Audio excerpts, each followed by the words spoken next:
هر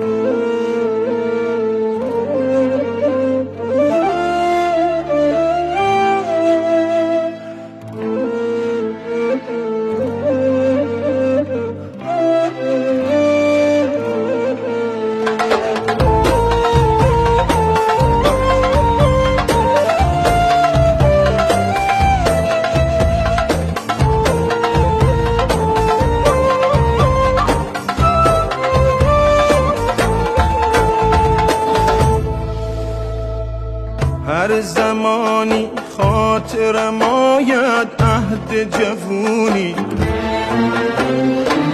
از دو چشمم میچکه هرگاه قطره خونی.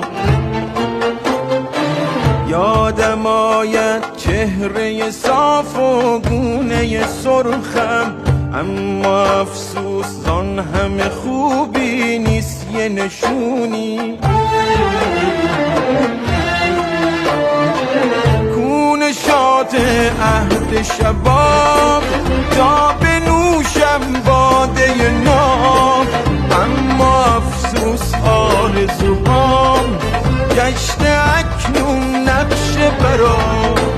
بر سرم از جور زمانه مونده بر جاموی سپید، خورده بر لوح دلم عقده های یأس و امید.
کاشکی میشد یک دفعه دیگه با تو بشم من رو به رو، شرح حال پیری و سستی با تو بگویم مو به مو.